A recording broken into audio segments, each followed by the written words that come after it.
We all know them. Some like eating them more than others. Well, I want you to try this. But we all know that they're an essential part of us humans eating healthily. Now, whilst most people eat a mix of different vegetables and meats, there is a large and growing percentage of the population which have made the switch to eating 100% veggies only. Earlier this year, I wanted to see what all the hype was about. Food or friends? Food or friends? Where's the line drawn? Where does it begin? So, I binned the chicken and beef and spent 3 months munching on purely vegetables only.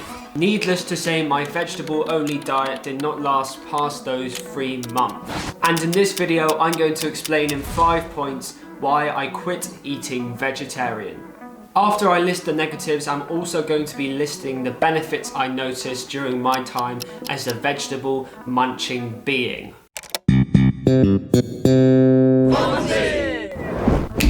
Okay, so reason number 1. Lack of flavour. Now, I know there's a lot of vegetable dishes which can be very tasty and delicious. Yeah, boy. In fact, I've tried them myself, but I am not the most expert cook. Fuck off you fat useless sack of fucking Yankee danky doodle shite. Sometimes vegetables get bland. And when I went into the shops and scrolled through the vegetarian and vegan options, all the corn substitutes and chicken replacements and beef replacements, well, I tried them, but they were disgusting! Reason number 2. Lack of variety / choice.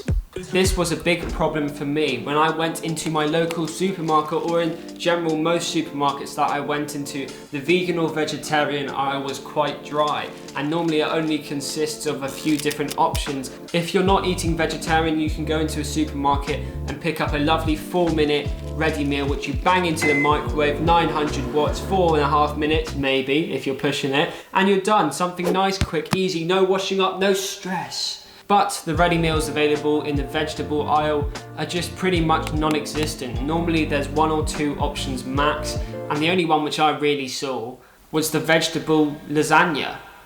I mean, it was okay. Basically, when we're talking about quick, easy meals to make or quick, easy meals to chuck into the oven or microwave, the vegetarian and vegan options available are pretty weak. Reason number 3. Feeling worse sometimes due to poor nutritional information.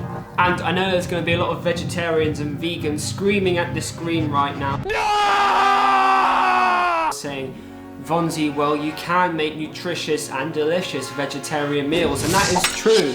But your average 19-year-old student like myself doesn't exactly have the widest and most in-depth knowledge base over vegetarian nutritious food. I don't think I necessarily knew which different vegetables and which things to pair together, which meant that after the first 2 weeks I would start feeling quite tired and just not very healthy. So I think it's important that if you do decide to go vegetarian or vegan, that you have a good knowledge base and good understanding of what vegetarian foods to pair together to get yourself a banging nutritious meal. Reason number 4.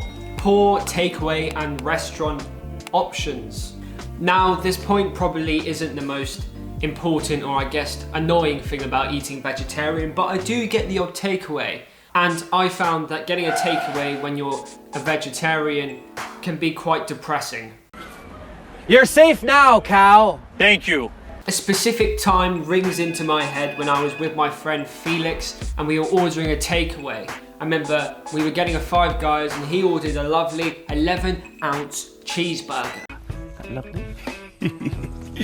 I looked at the menu, what was available for me? Well, a halloumi burger. I mean, to be fair, to halloumi's credit, a halloumi burger sometimes, hot, clarity needed, can be nice. It can be tasty. But I distinctly remember that halloumi burger arriving and having a cold, wet slab of halloumi in a warm, slightly moist bun. 2 out of 10 would not recommend.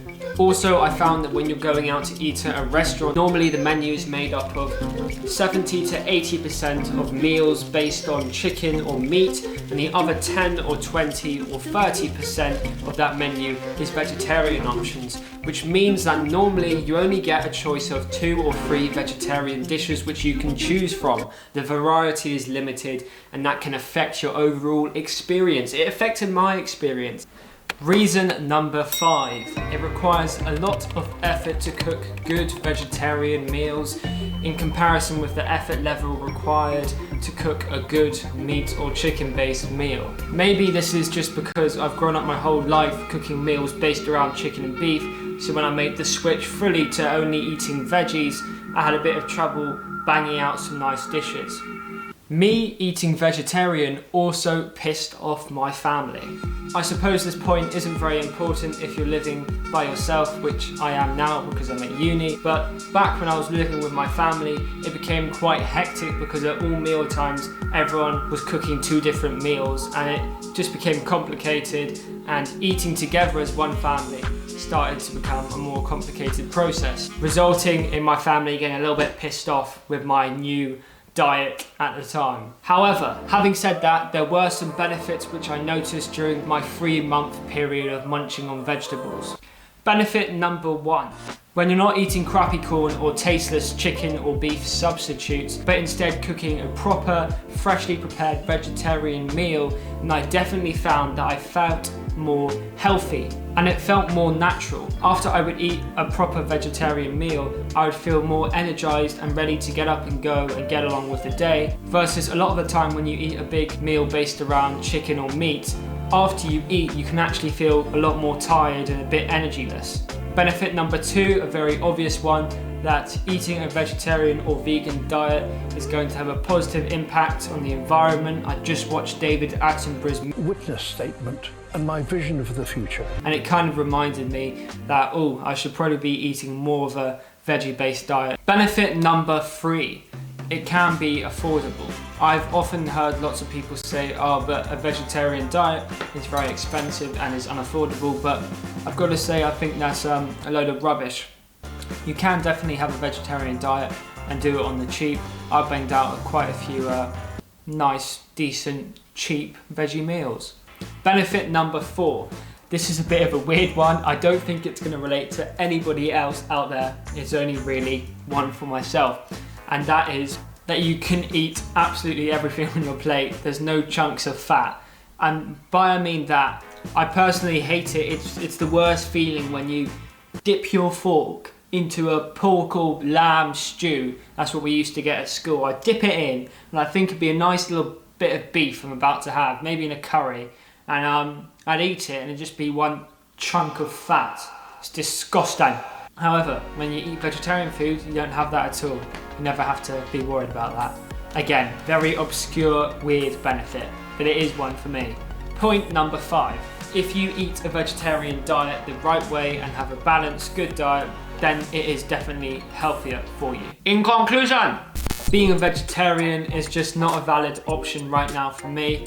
It's too much hassle and work, and in my opinion, the substitutes are not good enough to persuade me to make the switch yet. However, in the future, if they can create chicken and beef substitutes which are indistinguishable from normal beef and chicken, then 100% I'll go switch to a veggie diet. Thank you for watching. Please make sure to subscribe if you haven't already. I'm trying to get to 10,000 subscribers by the end of this year. Yes, 10,000! So please help me. I think I'm on 267 subscribers currently, so quite a long way to go. Please join me and help me in the journey. Hit subscribe. Thank you for watching. See you next time.